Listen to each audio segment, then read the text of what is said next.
com quem os nossos filhos se envolvem. E a importância da gente conversar com eles sobre esses relacionamentos abusivos e que podem terminar muito mal, viu?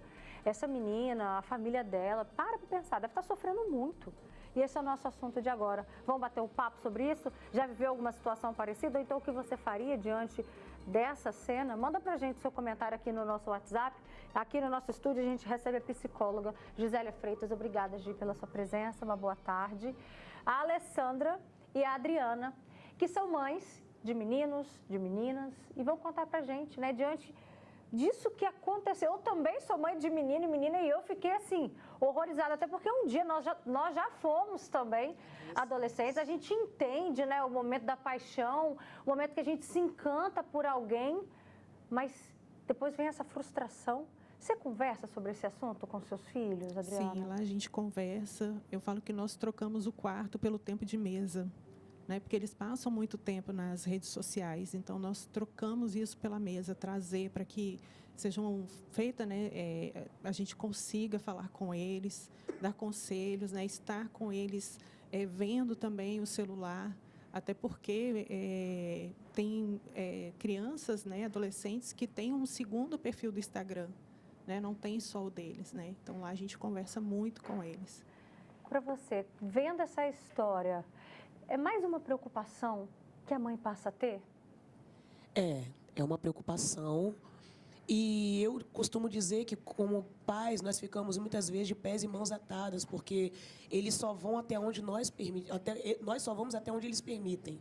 Hoje, com esse avanço da tecnologia, com essa gama de informações, nós ficamos muitas vezes limitados à permissão deles em entender verdadeiramente o que está acontecendo. Você falou uma coisa muito interessante, que é o fato de nós já termos passado por tudo isso. E a ideia que dá é que é nada mais nada menos que uma prova de amor.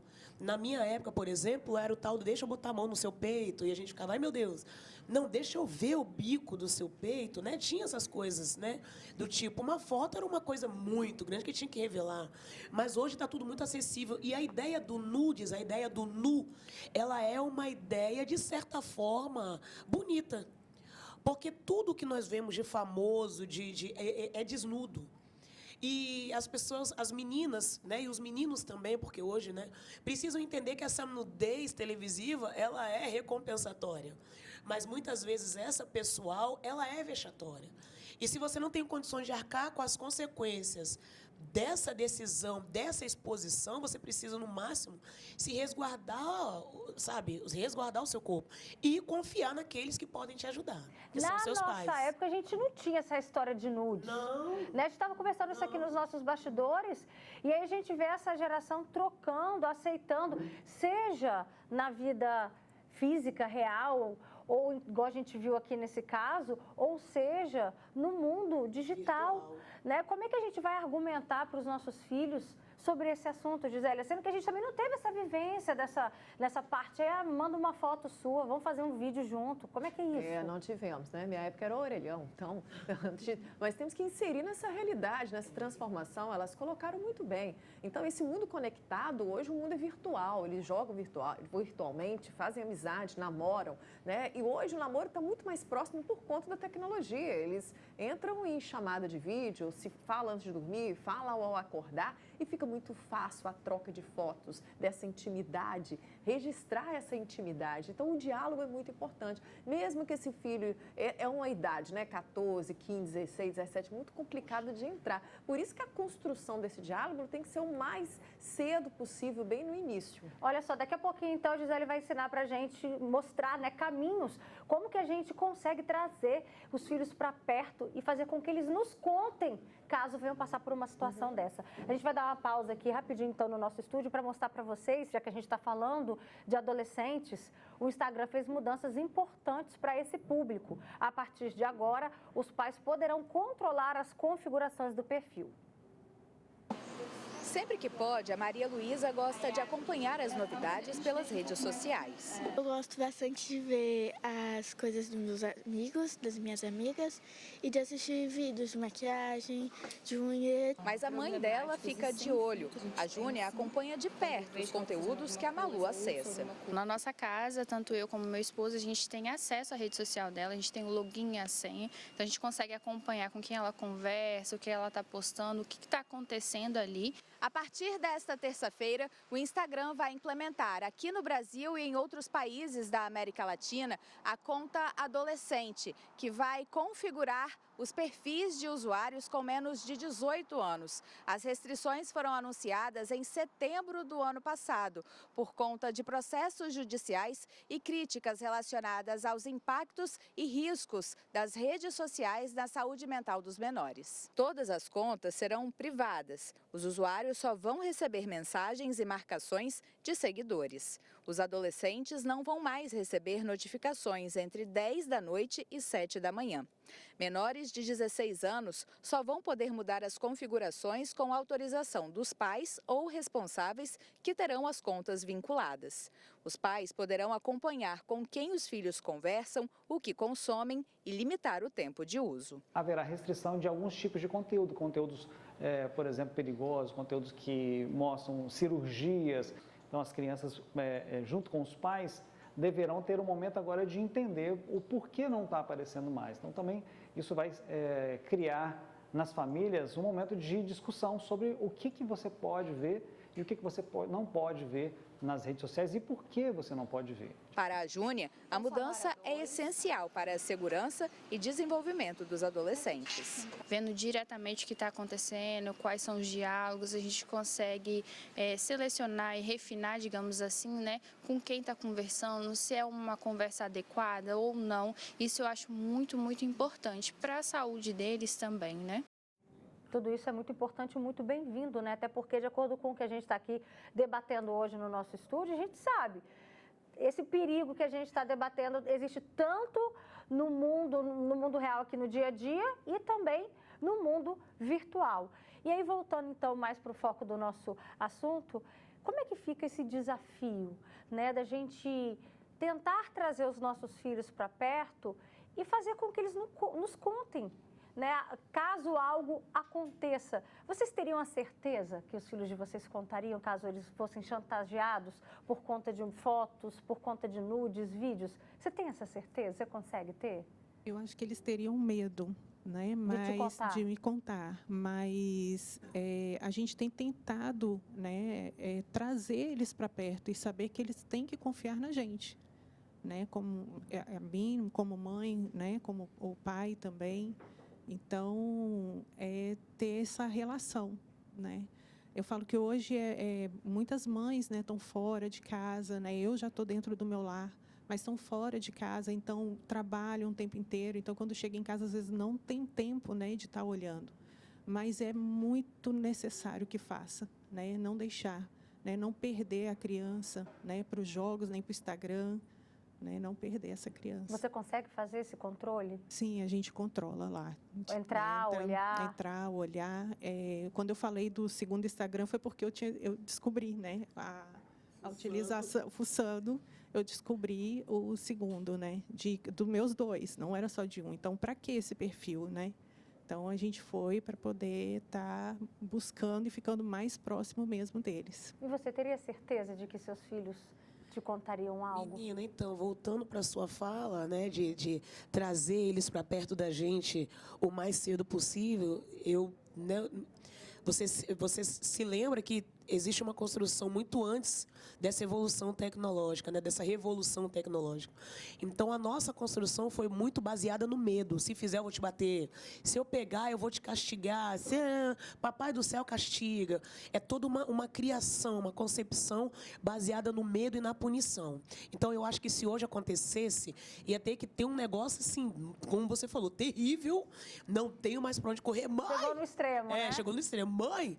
Mas de pronto, assim, mãe, aconteceu e tal. Até porque, infelizmente, como pais, nós pensamos primeiro na nossa reputação, Meu Deus, como é que você eu te ensinei, eu te expliquei, você está me envergonhando. Para depois a gente atentar para a gravidade da situação e pensar, não, mas peraí, eu tenho que resolver.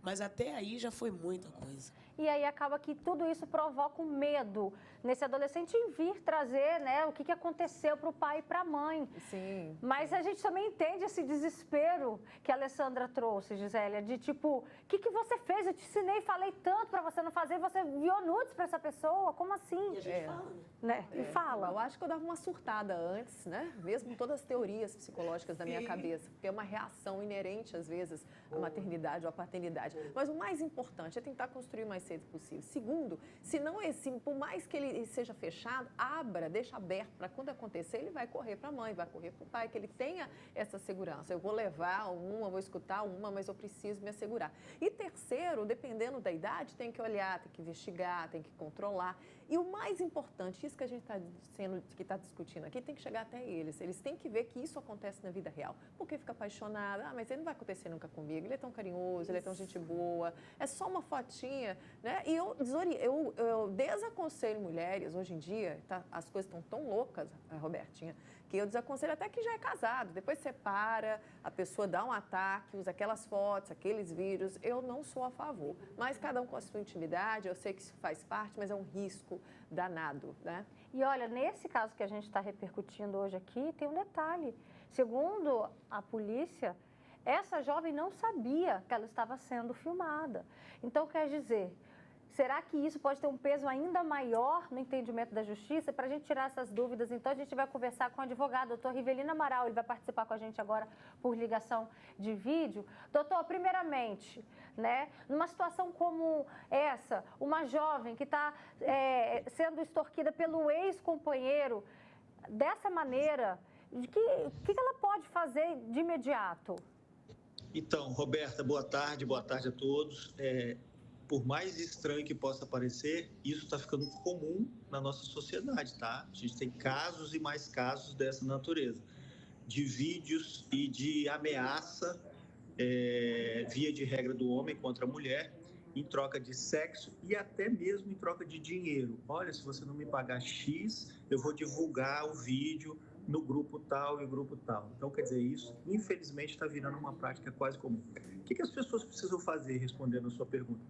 Imediatamente procurar a delegacia. Esse é o caminho. Não pode ceder a nenhum tipo de, nenhuma ameaça que venha de uma pessoa que diga que vai divulgar vídeo. Então, o caminho é procurar imediatamente a delegacia mais próxima da sua casa e comunicar isso formalmente através de um boletim de ocorrência, que a polícia, Roberta, vai saber como agir. E, via de regra, o que a polícia faz? Ela requer ao juiz um mandado de busca e apreensão e vai lá e pega os computadores, os telefones e tudo mais, para evitar que essa pessoa possa divulgar essas imagens, então. Então, o primeiro passo é as pessoas procurarem imediatamente a delegacia mais próxima. E olha só, uma das grandes preocupações, doutor Rivelino, principalmente para essa jovem, para a família dela, é que esse homem, né, ele tem ali aquele vídeo. A partir do momento da denúncia, né, já há alguma preocupação da polícia em deter esse material? Olha, quando a pessoa vai à delegacia e comunica, a outra pessoa não sabe.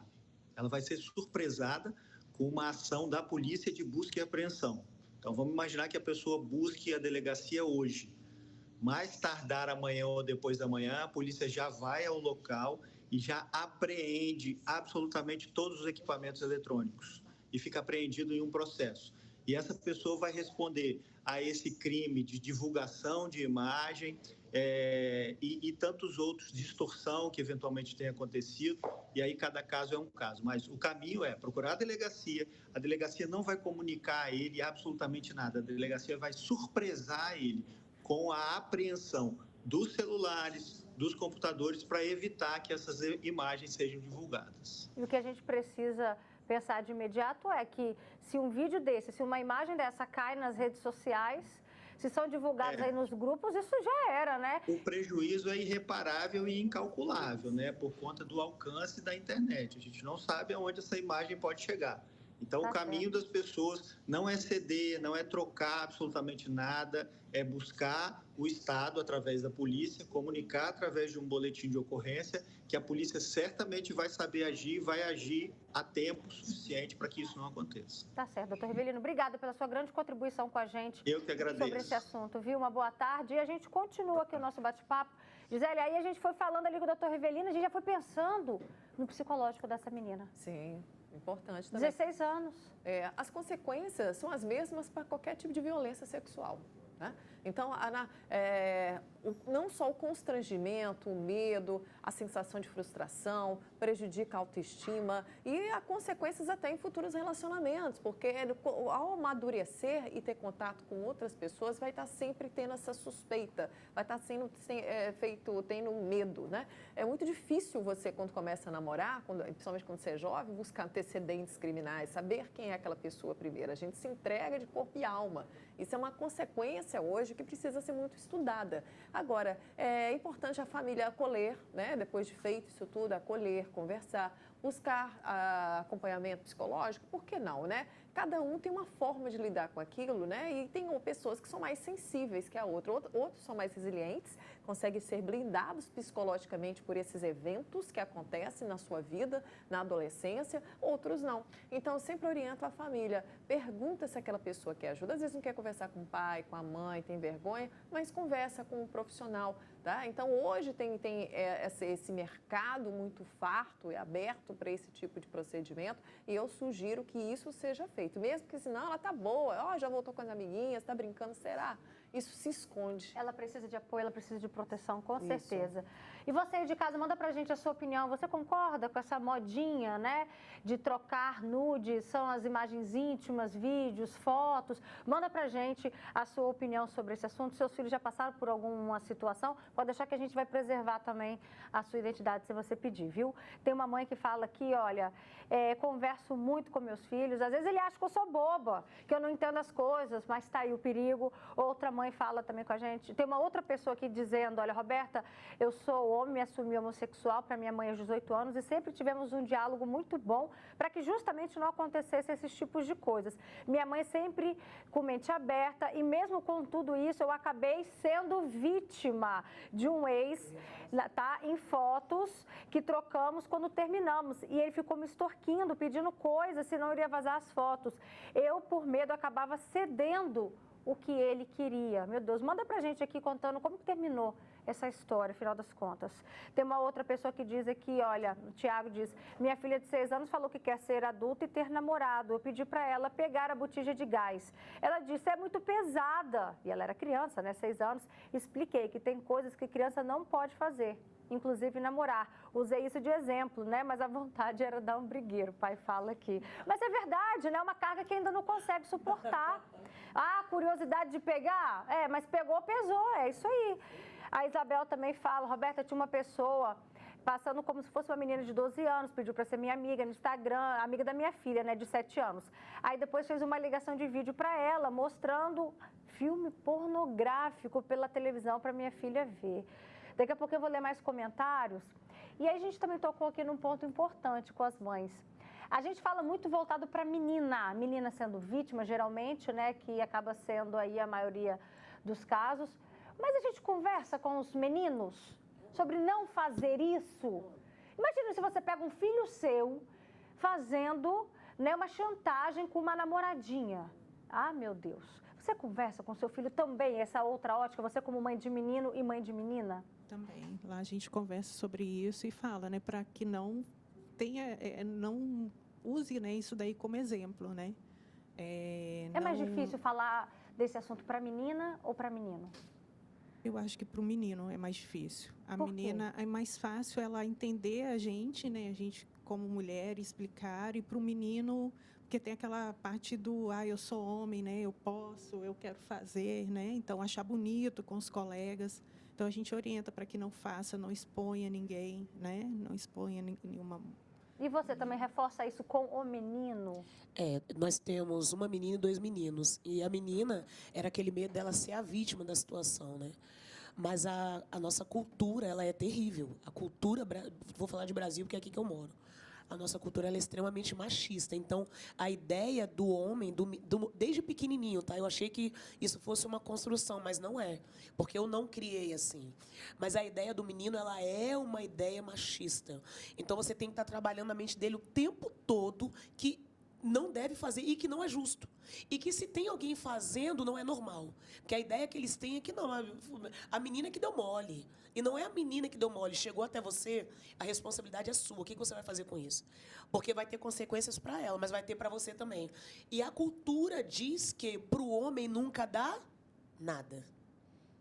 Até você colocar na mente do menino que vai dar, sim, primeiro uma surra que eu vou dar. Tanto que esse rapaz aí achava que não ia dar em nada. Não, mas o menino, ele tem a certeza de que é justo. Ela que deu mole, ela que vacilou, mandou porque quis. E aí você tem... Eu digo porque eu ouço, às vezes, os meus filhos falando. Eu tenho que estar o tempo todo falando, ó, deu ruim para ela, mas vai dar ruim para o menino também. Tá errado. Então, eu acho que o maior desafio é você conscientizar, e contra a cultura, é você conscientizá-los de que ser homem não é isso. E às vezes, sabe o que é o pior? É que a gente luta tanto dentro de casa para desconstruir isso, aí vai para a rua, é bombardeado de atitudes no dia a dia. É complicado para o pai e para a mãe, não é fácil não, viu? Gente, o nosso tempo acabou, eu queria mais tempo, viu, Adriana Marques? O papo tá tão bom aqui, Gi, ó. Obrigada pela sua presença aqui com a gente, obrigada, mamães, também. Dê um beijo nas crianças, eternamente crianças.